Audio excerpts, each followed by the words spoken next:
bien. Nos encontramos en Deportes del Uruguay y en Periodismo y Punto también para los dos lados con el tipo de la radio, como diría Tabaré Cardoso, Alejandro Lali Sonsol. ¿Cómo andás, Alejandro? ¿Todo bien? ¿Qué tal, tocayo? Un placer y gracias por invitarme a formar parte de estos dos espacios, podríamos decir. Sí, no. Hace mucho tiempo quería conversar contigo, vengo conversando con muchos colegas por el momento del periodismo que estamos viviendo, ¿no? Entre redes sociales y viejas tecnologías, no, actuales también, como la radio. ¿Dónde te sentís más cómodo vos? ¿La radio, la tele? ¿Qué es lo que te gusta más? Y bueno, tengo la posibilidad de estar, digamos, en los tres medios más populares hoy en día, como son la televisión, la radio y los streaming ahora también, donde estoy en Abueno TV. Y la verdad es que cada uno tiene su encanto y su magia, porque en el caso de la televisión, indudablemente, quizás, y sin quizás, es lo más masivo y el nivel de exposición es muy elevado. Y aparte dentro de la televisión hago dos cosas muy distintas. Un programa de entretenimiento absoluto, que es los domingos de mañana en Canal 4, y después lo que son las transmisiones deportivas a través de Tenfield, tanto en fútbol como en básquetbol. En esos dos roles me siento muy cómodo. La radio indudablemente tiene esa magia de que el que está del otro lado no te ve y eso genera que nunca sabes a quién le está llegando y cómo puede estarle llegando lo que vos estás diciendo. Y después el streaming tiene eso que a mí me encanta, de que el feedback es inmediato, porque hay un integrante más en la mesa que es el chat, al que tratamos nosotros de darle mucha trascendencia, porque indudablemente forman parte del programa. Y aparte me parece que por el tipo de formato, y más como le gusta a Bueno, implica otro registro, otro tipo de comunicación, quizás más juvenil, más allá de que yo soy la misma persona en los tres espacios, sé diferenciar el tipo de lenguaje, el tipo de registro que implica cada uno de la televisión, radio o stream, ¿no? Claro, sí. Un lenguaje para cada situación. Y de esto que vos decías, bueno, sos conductor, haces programa de entretenimiento, relatás. ¿Qué es lo que más te gusta hacer? Entre conducir, relatar, no sé, yo soy un relator frustrado, así que siempre me imagino que a todos lo que más les gusta es relatar, pero bueno. Es que te digo una cosa, Ale, yo me di cuenta con el paso del tiempo que a mí me gusta comunicar, a mí me gusta el micrófono, entonces decirte que algo me gusta más que otro sería un tanto injusto. Obviamente hay situaciones que disfruto más en un lado que en otro, no es lo mismo relatar una final de fútbol o de básquetbol que de repente un partido de cuarta fecha de torneo intermedio o cuarta fecha de la Liga de Ascenso de básquetbol o de fútbol. Pero la realidad es que me encanta saber que a la gente le gusta lo que yo hago y creo que he desarrollado la capacidad de adaptarme a lo que el producto requiere, porque no es lo mismo relatar un Boston River Danubio que relatar un Nacional Peñarol, Peñarol Nacional, no es lo mismo relatar un Montevideo Larrañaga en básquetbol que un Aguada Goes, como que cada partido tiene su jeito por la pasión que implica también el deporte, y en ese sentido el fútbol está bastante más polarizado que el básquetbol, porque en el fútbol acá tenemos dos grandes y después los denominados equipos en desarrollo. En el básquetbol, si bien hay, yo creo, cuatro equipos que son los más populares, Aguada Boys, los históricos, y ahora se sumaron también Peñarol y Nacional, está bastante más diversificado el tema de la audiencia. Y no hay que olvidarse que cuando uno relata, particularmente a mí, soy de los que piensa que el relator se ha transformado en el conductor de la transmisión. Sin perder de vista el partido, también tiene que procurar entretener. Pero hay partidos que van más allá del entretenimiento, por la pasión, por lo que hay en juego, y ahí hay que limitarse un poquito en lo que tiene que ver con el entretenimiento y entender que el que está del otro lado está tenso, está sufriendo con el partido, o disfrutando eventualmente, pero no es lo mismo el contexto. A veces te lleva a estar un poco más relajado en el tono, en el tipo de relato, o a veces un poco más, viste, como si fuera un partido de Copa Libertadores, ahora que se nos vienen los dos grandes contra Strongest y contra San Pablo. Ahora te hago la última de periodismo y nos metemos de lleno en el deporte, porque me es inevitable, porque te lo dije en privado, que en gran parte yo elegí esta profesión por tu viejo. ¿Cuánto de esto que vos venís diciendo es influencia de tu papá? Esta forma de ver, de entender y de entretener a la vez a la hora de relatar. Todo. La realidad es que todo, porque él siempre fue muy claro a la hora de que su manera de comunicar, principalmente, sobre todo a través de la radio, era compañía para gente que de repente la estaba pasando mal por un tema de salud, por un tema de trabajo, por un tema familiar. Y él tenía una frase que a mí me encanta, es: si saco una sonrisa por día estoy cumplido. Después, con el paso del tiempo, él fue desarrollándose como comunicador integral y algo que yo le criticaba, pero la gente le elogiaba, era que él discutía de igual manera acerca de un tema de pandemia que de si había sido offside o no offside el gol que le habían anulado a un equipo el fin de semana. Y esa pasión que él tenía por la comunicación, por la discusión, por el debate, por la polémica, fue lo que lo llevó a trascender la pantalla, indudablemente, y permitirle ingresar en la casa de todos los uruguayos, a través de la radio, a través de la tele, con un estilo recontra auténtico, quizás también eso lo valoraba, y él tenía una manera de comunicar que generaba aplausos o ganas de romper la radio y la tele, pero algo te generaba esa pasión por él. Decía el fuego. El día que se me apague el fuego, yo me retiro del micrófono, decía él. Nunca se le apagó hasta que lamentablemente se nos fue antes de lo previsto. Sí, sí, sí, la verdad que un grande con la frase que nos dejó: la gente quiere vivir, y la otra que a mí siempre me llamó mucho la atención, decía: me critican porque trabajo mucho. Eso fue espectacular cuando tiró esa. Te vi un poco emocionado, perdón si entrando en ese lugar te hice algún No, para problema, nada, dale, para pero nada. Para mí es un orgullo y la verdad que a veces hasta me sorprende cómo más de 3 años de su partida, la gente en la calle me para decirme: tu viejo es lo más grande que hay, tu viejo es un fenómeno, no sabes cómo lo extraño, la tele, la radio, las transmisiones no son lo mismo sin él. La verdad que si bien a veces me desenfoco un poco porque yo vengo con algún tema diario en la cabeza y de repente me paran a decirme eso, enormemente claro, agradecido y recontra gratificante cada vez que recibo un comentario de eso de gente que no conozco, ¿no? exacto, exacto. Bueno, vamos por el fútbol, después vamos por el básquet. Los grandes, la Copa Libertadores, ¿tienen alguna chance? ¿Ves alguna chance de que alguno de los grandes pueda volver a levantar la Copa Libertadores? Mira, mira, pienso que es muy difícil, que la brecha no solamente se ha agrandado mucho en los últimos años, sino que me parece que se seguirá agrandando. Un ejemplo de esto es que los mejores jugadores de nuestro fútbol ya no se van directamente a Europa, sino que a veces se van a Argentina o a Brasil, lo que aumenta la diferencia económica y en estos tiempos, si bien el fútbol es el menos lógico de los deportes, prima cierta lógica en cuanto a la inversión que vos hacés sobre el objetivo que tenés. Pero me parece que en el último tiempo nos empezamos a dar cuenta que si hacemos las cosas bien, podemos por lo menos llegar a competir. Yo no estoy diciendo que con esto la vamos a ganar, pero una vez que estás entre los 8 o entre los 4, ya puede pasar cualquier cosa. Y sin ir más lejos, el año pasado Boca, que llegó a la final y la perdió en alargue, sufrió y sudó aceite para eliminar a Nacional, que en ese momento nosotros sentíamos que llegaba como tremendamente punto a esa serie, porque Boca se reforzaba, por ejemplo, con Cavani, y Nacional prácticamente no se había reforzado, más allá de Carneiro, que incluso no pudo jugar por la lesión. Nacional ahora tiene, más que la distracción, el gran objetivo de meterse en el Mundial de Clubes, y para ello debe sumar al menos 2 puntos en la serie frente a San Pablo para superar a Olimpia y después ver si se le da que el campeón sea uno de los que le sirve, que tiene que ser alguno de los equipos brasileños, a excepción de Atlético Mineiro, por ejemplo, o eventualmente River. Y después está el tema de Peñarol, que por el cruce que tiene Peñarol, el partido de ida contra The Strongest va a ser fundamental. Claro, vos me estás hablando de si tiene la chance de levantar la copa. Yo prefiero ir pasito a pasito. Peñarol rompió un karma que tenía desde el 2011, que no podía meterse en los 16, entre los 16 mejores de América. Y no es poco haberlo logrado. Y me parece que el estilo de juego que tiene Diego Aguirre para la Copa Libertadores, un entrenador recontra pragmático, es lo que precisamos. Porque un entrenador de un equipo grande que sabe que en el fútbol uruguayo va a ser siempre dominante y dominador y protagonista, no puede pretender el mismo libreto para salir a jugar a nivel internacional. Si vos me preguntás cuál fue el mejor partido de Peñarol hasta acá en el año, yo creo que fue el 2-0 contra el Atlético Mineiro en el campeón del siglo. Con el mismo equipo que utilizaba Diego Aguirre en el campeonato local, cambió radicalmente la manera de jugar. Se tiró bastante más atrás, le prestó la pelota, le dejó la pelota al Atlético Mineiro, pero encontró los momentos claves y los sectores puntuales de la cancha para generar peligro. Y Peñarol terminó cediéndole la pelota, cediéndole el terreno al Atlético Mineiro, pero ganando de muy buena manera 2-0. Entonces, me parece que puede ir por ahí. Hay algunos entrenadores que les cuesta de repente modificar la manera para jugar acá y para jugar afuera. Y no es lo mismo enfrentar a un rival como Atlético Mineiro que enfrentar a cualquiera de media tabla del fútbol uruguayo.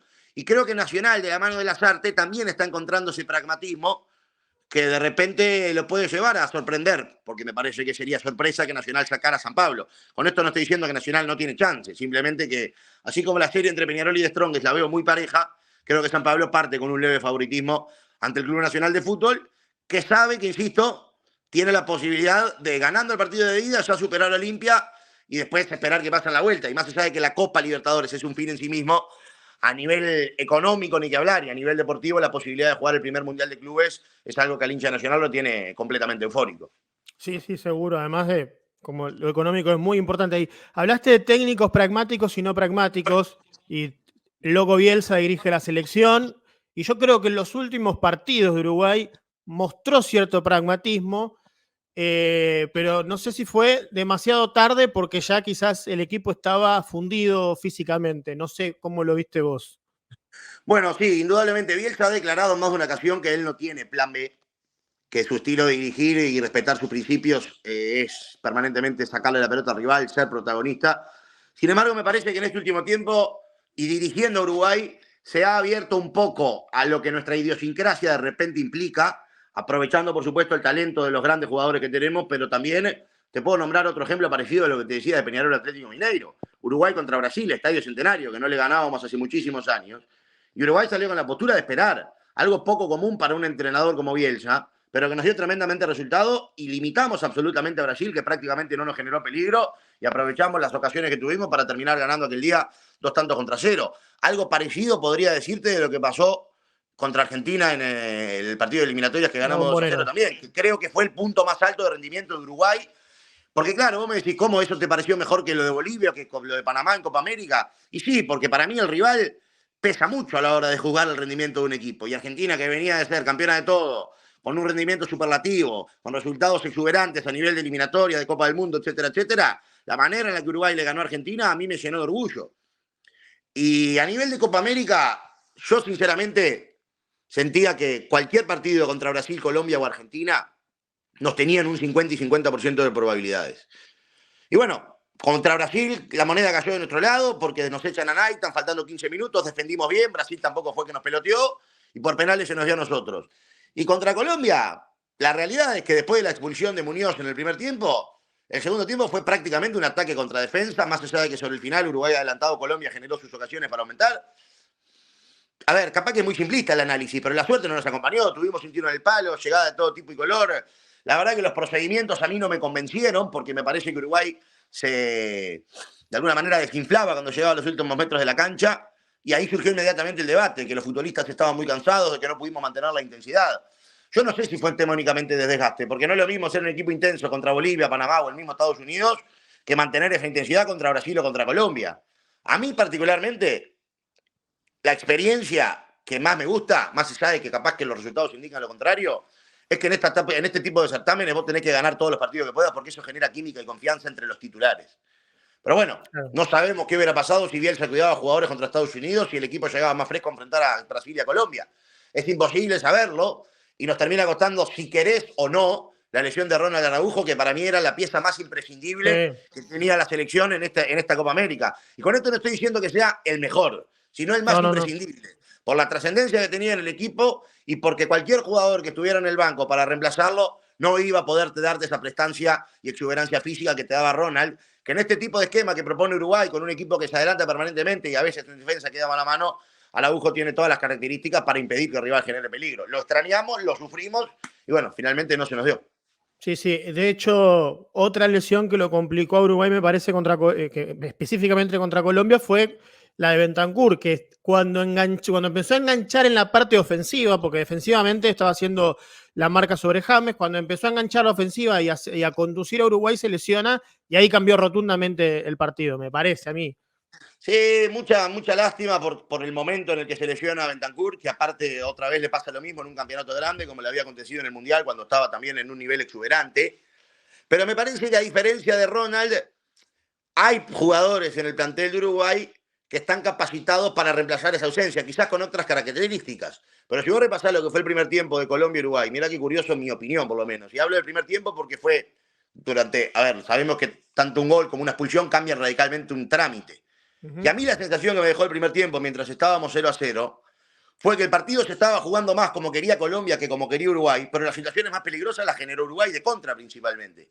Entonces ahí entraste en la disyuntiva de hicimos o no hicimos lo que quería Bielsa, que a mi criterio es la mejor manera de medir cómo juega un equipo, si logra representar la idea del entrenador. Nunca vamos a saber si Bielsa planificó un partido de dejarle un poquito la pelota a Colombia y procurar contraatacar, aprovechando espacios que ellos pudieran dejar cuando se adelantaran, o si definitivamente fue lo que Uruguay pudo hacer, teniendo en cuenta el trato de pelota que tenía Colombia y que a nosotros nos costó sacárselas. Pero aún así, mientras el partido estaba 0-0, las ocasiones principales las generamos nosotros. Después hay un descuido, pelota quieta, algo imperdonable en este tipo de certámenes, como un control rival como Colombia, que sabíamos que tenía la pelota quieta como herramienta principal para anotar. Y bueno, en el segundo tiempo los cambios fueron llegando. Según Bielsa, se arrepintió de poner a Suárez más tarde de lo que él mismo lo hubiera puesto. Pero tampoco me gusta, viste, analizar en base al resultado. Uruguay hizo todo lo que tuvo a su alcance para alcanzar el empate. Es cierto que a veces algunos jugadores se los mostró cansados. Y particularmente a mí me hubiera gustado ver a algunos otros futbolistas algún minutito en cancha que lamentablemente no los pudieron tener. Caso Brian Ocampo, el propio Agustín Canovio, un poquito más de Brian Rodríguez, quizás teniendo en cuenta que tanto Pelistri, sobre todo Araujo, en ese partido contra Colombia no estuvieron nada precisos. Pelistri salió temprano, entró el Quique Olivera, que me parece que entró bien. Araujo terminó completando todo el partido y fue el partido que peor pudo rendir a nivel ofensivo, porque no digo que fuera por cansancio, pero le costó cerrar las jugadas con precisión un jugador que había sido muy importante en la ofensiva de Uruguay. Claro, claro. ¿Y te sentiste agredido o tocado por la famosa conferencia de Bielsa y el periodismo? Criticó a la organización de Conmebol, pero también criticó al periodismo en esa conferencia. ¿Cómo la tomaste? No, a ver, a mí no me gusta generalizar y tampoco me tomo personal cuando se generaliza. Entonces, entiendo que cuando vos hablás de los periodistas sin dar nombres, podés estar eludiendo a cualquier periodista, pero yo tengo muy clara mi forma de ser, de pensar, de expresarme, y aparte fui el primero en decirlo en plena transmisión de la radio, que cuando me di cuenta que los jugadores de Uruguay estaban acercándose a ese sector por un tema de defender a sus propios familiares, no me importa la sanción, no me importa la camiseta, no me importa que estén representando al país. Si no hubiera, como digo Bielsa, si no hubieran hecho eso me hubiera parecido mal, porque yo me pongo en el lugar de ellos y haría cualquier cosa con tal de salvar a mi familia en una situación de esas que fue caótica y fue triste. Entonces, yo qué sé, tengo claro lo que dije, tengo claro lo que pienso, y la verdad que no me sentí ofendido, no me sentí tocado y ni siquiera me sentí aludido. Entiendo que, claro, cuando vos generalizás, es como que estás disparando para todos lados. Pero me parece que, sinceramente, viste, como dice la canción, no me creo tan importante como para pensar que Bielsa hizo referencia a mí. ¿Me explico? Sí, totalmente. Bueno, pasamos al básquetbol. Yo hablaba el otro día con Fede Pereiras y me decía que probablemente fue la liga más fuerte que a él le tocó competir, la última. ¿Cómo se sigue después de la liga más fuerte para que siga manteniendo ese nivel la liga de básquetbol, que fue creciendo sin duda en comparación con el fútbol? Hoy la liga es hipercompetitiva, creo que casi al nivel de la liga argentina, que yo también la sigo mucho. Lamentablemente empañado por lo extradeportivo, la final, pero más allá de eso, ¿vos pensás que puede mantener este nivel la liga uruguaya de básquet?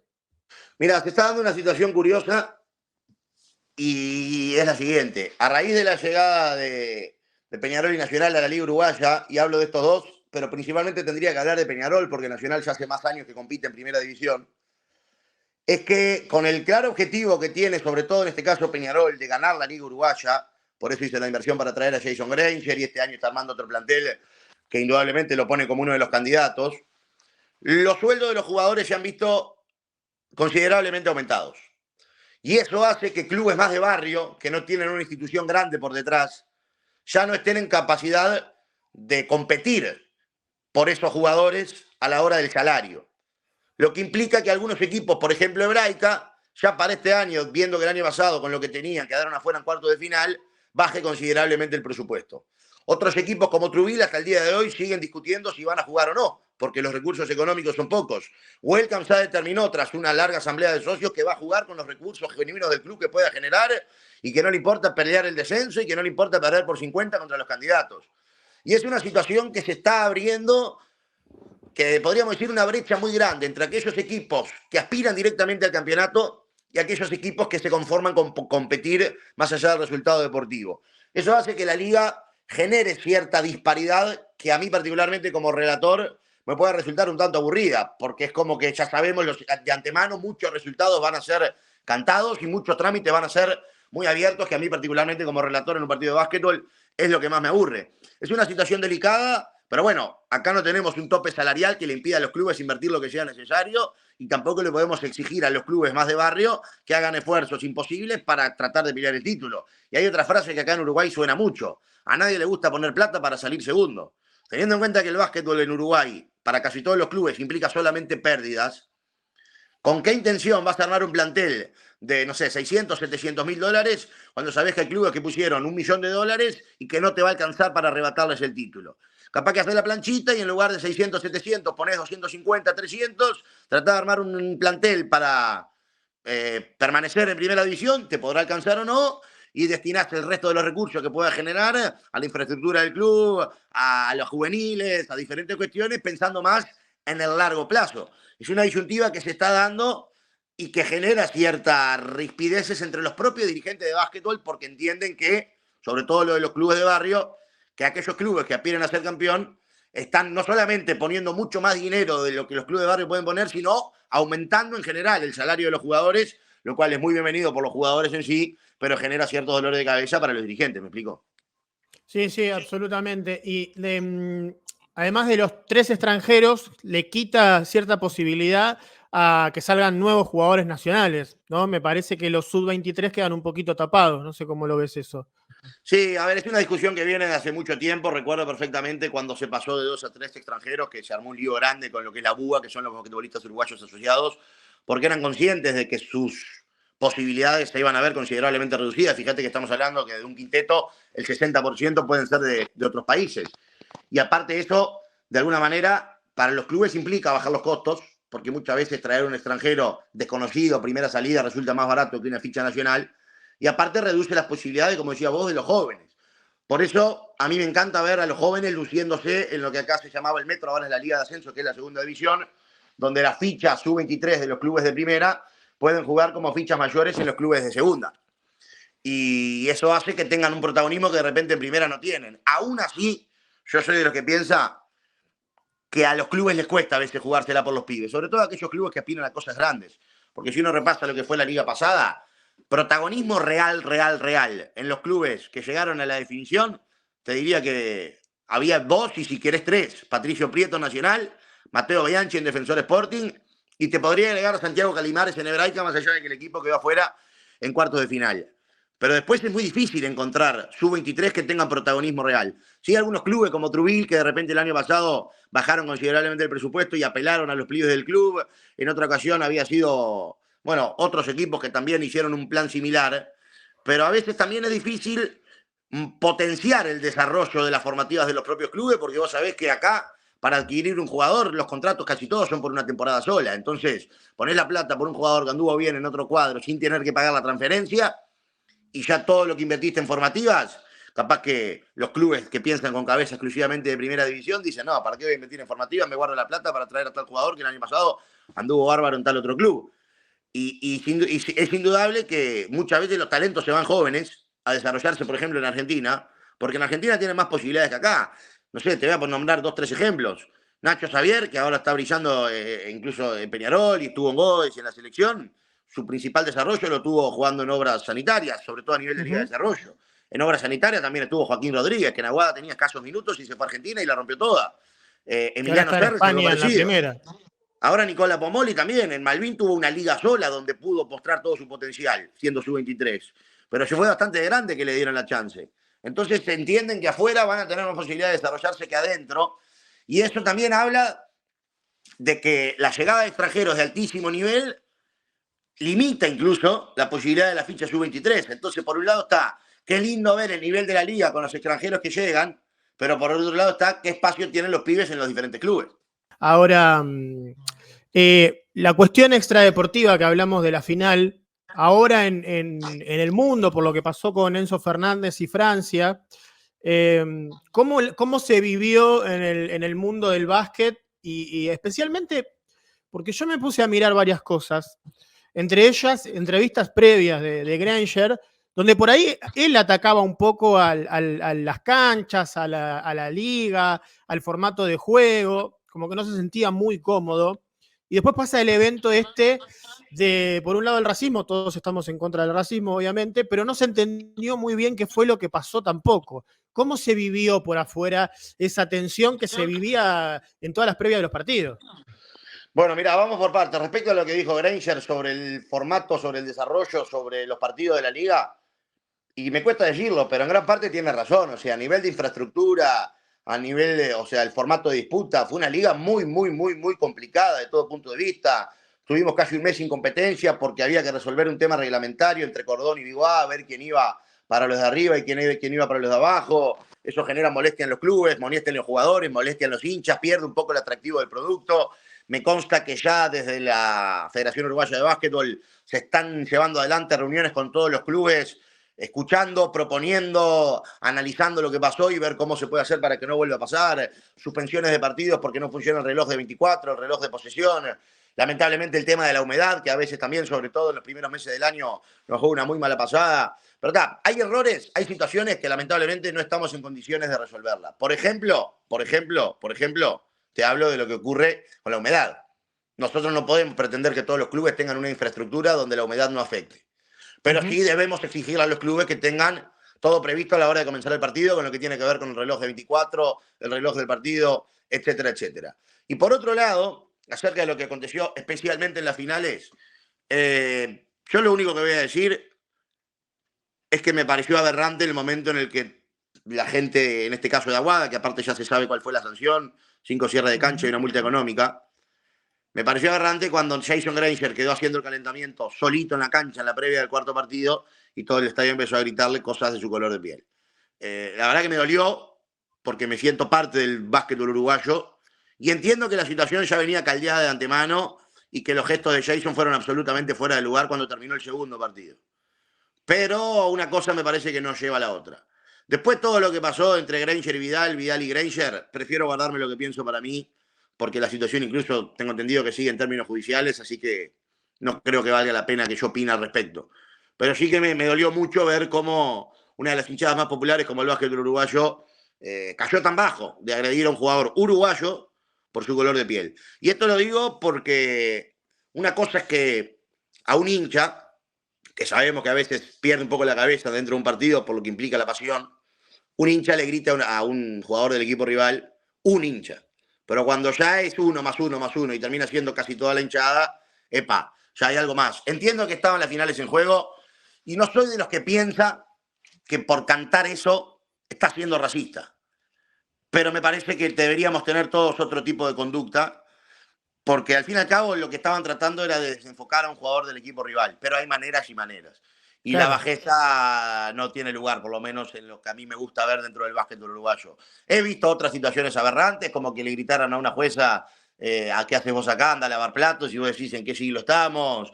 U otras situaciones también que vos decís, esto no puede estar pasando. Pero como digo, son individuos puntuales, que por supuesto es absolutamente repudiable, pero vos no podés pedirle a los dirigentes del club que controlen el comportamiento o a la seguridad o a quien fuera de cada uno de manera individual.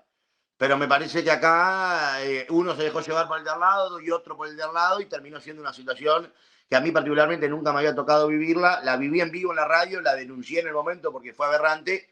Y bueno, ya la federación emitió el comunicado y la sanción al respecto. Ojalá que no se vuelva a dar, porque aparte no se están dando cuenta que en su propio equipo, Aguada en este caso, también había jugadores morenos, negros. En todos los equipos, Entonces mismo es como el que, viste, Uruguay.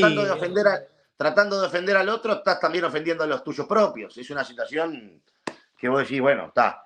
Pero prefiero pensar que fue algo puntual, fuera de contexto, por lo que se estaba dando en las finales, y ojalá nunca más lo vuelva a ver, ¿no? Sí, porque te lo pregunto sobre todo porque acá en Argentina, bueno, pasó que el hecho de Enzo Fernández, cuando va al Monumental a ser reconocido, la hinchada de River cantó la canción famosa como homenaje a Enzo Fernández en otra locura. Como vos decís, no sé, la gente por ahí cuando está en masa se vuelve un poco más estúpida, para decirlo sin de tapujos.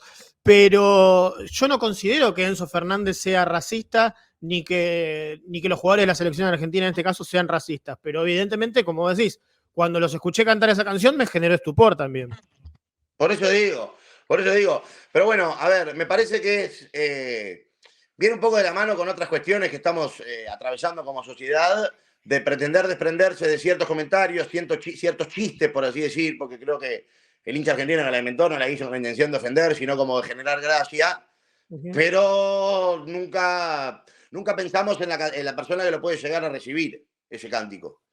Entonces hay que tener un poco más de conciencia a la hora de emitir ciertos pensamientos, comunicados, videos, y sobre todo una persona como Enzo Fernández, con la repercusión que tiene, por el valor que tiene como jugador, por los colores que defiende el Chelsea, por los compañeros que tiene el Chelsea, que, a ver, vuelvo a lo mismo, debió cuidarse un poco más él por sobre todas las cosas. Y yo con esto no estoy diciendo que es racista, ni mucho menos, pero seguramente nunca se puso a pensar en cómo podía llegar a caerle a sus compañeros del Chelsea lo que él estaba haciendo a modo de gracia. Y Claro, claro. comparto contigo, yo no puedo tildar a Enzo de racista por esta situación, ni mucho menos. Pero sí que a veces hay que mirar un poquito más allá de lo que estamos atravesando, porque puede repercutir directamente de una manera no deseada en el otro que se está sintiendo ofendido.